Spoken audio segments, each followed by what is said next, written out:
Շատ շնորհակալ եմ ձեր խոսքերի համար, բայց կարծեմ մի փոքր շատ բարեհամբույր եք գտնվում իմ հանդեպ, չափից ավել։ Իմ համեստ կարծիքով երեք ես ընդամենը փորձում էի ուրվագծել այն ինչ ակնհայտ է բոլորի համար, այն գաղափարները, որ փորձում էի բացատրել,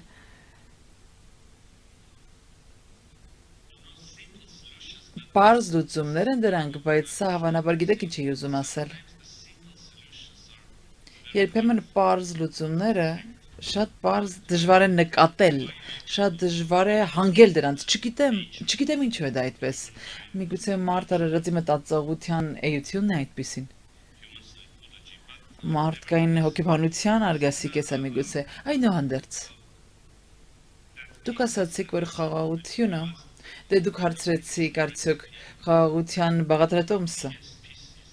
Խաղաղությունն է բաղադրատոմսը, խաղաղությունն է լուծումը, խաղաղությունն է այն լավագույն լուծումը, գործոնը,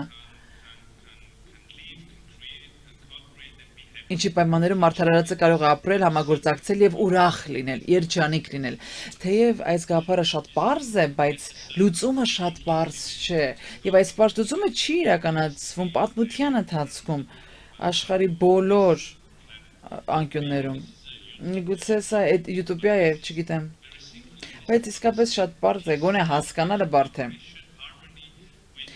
Խաղաղություն, համագործակցություն, ներդաշնակ իրավիճակ մեկս մյուսի հետ, մոլորակի հետ, բնության հետ, բայց տեսեք թե մենք ինչ ենք անում կլիմայի հետ, սա բոլորովին ներդաշնակ իրավիճակ չէ։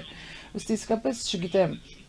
այս հարցը պետք է ուղղել շատ ավելի խելացի անձանց, քան թե ինձ, ես չգիտեմ ինչու ենք այս սխալները նորից կրկնում, նորից նույն սխալը կրկնում, ես չգիտեմ, իսկապես չգիտեմ, թե ինչու ենք շարունակաբար սպանում միմյանց, բայց ակնհայտ է, որ խաղաղությունն է այն պայմանը, որի շնորհիվ կարող ենք երջանիկ եւ ցնծությամբ, ուրախությամբ ապրել մեկս մյուսի հետ։ Խաղաղությունն է լուծումը։ Այո, շատ հեշտ է դա ասել, ինչպես դուք ինքներդ դա սահմանեցիք, բայց երբեմն պատմության ընթացքում որոշ տարածաշրջաններում ունեցել ենք առաջնորդությունը, խիզախությունը հասկանալու, խորապես հասկանալու իրավիճակը։ Հեռանկարները խորապես հասկանալու եւ գործելու ըստ այդմի։ Այսինքն հավանաբար պետք է հասկանալ եւ գործողություն, տեսլական եւ քայլեր։ Հետաքրքիր է, որ այս շատ պարզ ամփոփումը մեր առաջին ընտրությունը չէր, հավատացեք, սա մեր առաջին ցանկությունը չէր եւ երեք ես հենց դա էի փորձում անել։ Մենք փորձում էինք մեր այսպես ասած փուչիկի մեջ ապրել բազմաթիվ տասնամյակներ, մտածելով, որ ճգնաժամը մեզ կշրջանցի։ Այնուհետև, երբ ճգնաժամը եկավ, երբ փոթորիկները բախվեցին մեզ, մենք փորձեցինք այնպես բայել, ինչպես կանխատեսվում էր մեզ համար, եւ ինչ-որ պահի հասկացանք, որ սա ոչ միտեղ տանող ճանապարհ է։ Սա փակուղի տանող, մահվան տանող ճանապարհ է, ինչ վերաբերում Հայաստանի Հանրապետությանը, մեր պետականությանը, մեր ինքնաբարությանը։ Այնուհետև փորձեցինք այլ կերպ պահել մեզ։ Փորձեցինք խաղաղություն սահմանել, բաց լինել տարածաշրջանի եւ աշխարհի համար։ Ուստի չգիտեմ, ես սա պարզապես ասում եմ երեք ասելու, որ ես պատասխանը չգիտեմ ձեր հարցի, ներեցեք, որ ավելի խելացի մեկին պետք է հարցնել իրական պատասխանը գտնելու համար։ Եվրոպայի մասին խոսելով, այո, իսկապես Եվրոպայի պատմությունը շատ հարուստ է եւ շատ ուժեղ դասեր կան քաղված այդտեղից։ Այն ազգերը, որոնք հիմա Եվրոմիության անդամ են, նրանք իրենց պատերազմներն են ունեցել։ Ոչ վաղ անցյալում։ Եվ դուք եւս հասկացաք, որ ավելի լավ է համագործակցել եւ ավելի նպատակահարմար է համագործակցելով խաղաղության մեջ ապրելը, քան հակառակը։ Ոստի շատ բան ունենք ձեզանից սովորելու եւ մենք հենց դա ենք փորձում անել։ Բայց այդ օրերին համաշխարհային երկրորդ պատերազմի ընթացքում եւ բոլորս մակը ստեղծեցինք, ունենք տարբեր կանոնադրություններ, բազմակողմ համաձայնագրեր, բազմակողմ ինստիտուտներ եւ կառույցներ հաստատվեցին։ Մենք պետք է շարունակաբար հավատարիմ մնանք այն կանոնակարգերին, կարգավորումներին, որ մենք արդեն իսկ ունենք միջազգային աշխարհակարգում։ կանոնադրությունները միջազգային իրավունքը, բայց պատմությունը զարգանում է։ Եվ նոր իրավիճակները բերում են նոր կարիքներ են առաջ քաշում։ Եվ նոր իրավիճակները ցույց են տալիս նաև բացերը։ Այն բացերը, որ պատմության ընթացքում ստեղծվում են, այսինքն ոչ մի բան հավիտենական չէ, ոչ մի կառույց հավիտենական չէ։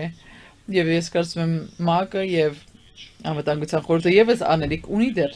պետք է շարունակաբար մնան այնտեղ եւ կազմակերպությունները եւս իրենց անելիքը ունեն եւ պետք է անեն, սակայն բայց կարիք կար ուրիշ բան ունենալու եւ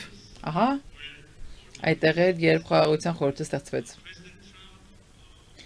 Նախագահ Թրամփը արտահայտեց կամքը, պատրաստակամությունը, առաջնորդությունը իր ժամանակը ներդնելու ամբողջ այն իր համբավը օգտագործեց խաղաղություն ստեղծելու որոշ տարածաշրջաններում մեր իրավիճակում գիտեմ, որ կան որոշ մեկնաբանություններ խաղաղության իրականացման գործում այս կոնտեքստում, բայց մեր տեսանկյունից բարձ է աշխատեց, մենք ունենք հիմա խաղաղություն եւ մեզ մեծապես հետաքրքրում է արտահանելու այս մոդելը այլ տարածաշրջաններ եւս, Եթե կարող ենք օգտակար լինել այս խաղաղության բանաձևով կիսվելով, ինչու՞ չէ, մեծ սիրով։ Այո, դուք նաև խոսեցիք խաղաղության գործընթացի մասին, խաղաղության գործընթացը վերջնականի հասցնելու Հայաստանի եւ Ադրբեջանի միջև, նաև մեր սահմանադրության մասին խոսեցիք, ասացիք, որ Ադրբեջանը պահանջում է։ Չկա այդպիսի պահանջ, պետք է ասեմ, դա ինչ առումով եմ ասում, որ այդպիսի պայման պահանջ չկա բանակցությունների փուլում, սահմանադրության թեման չկա երկկողմանի օրակարգում։ Հայաստանի եւ Ադրբեջանի միջև բանակցությունների օրակարգում, բայց դա նրանց ընկալումն է, դա նրանք այդպես են ասում։ Դե ես այդպես եմ լսել շարունակաբար, որ նրանք պատրաստ չեն ստորագրելու եւ վավերացնելու խաղաղության համաձայնագիրը, որը նախաստորագրել են, եթե մենք չփոխենք Սահմանադրությունը, բայց մենք կարծում ենք, որ Հայաստանի Հանրապետության սահմանադրությունը դա ներքին հարց է, ներքին թեմա է, որը վերաբերում է Հայաստանի Հանրապետությանը։ Հավանաբար հանրակրվեկ ունենանք մենք սահմանադրության հետ կապված, բայց սա միջազգային գործընկերների հետ քննարկվելիք թեմա չէ։ Սա մեր ներքին հարցն է։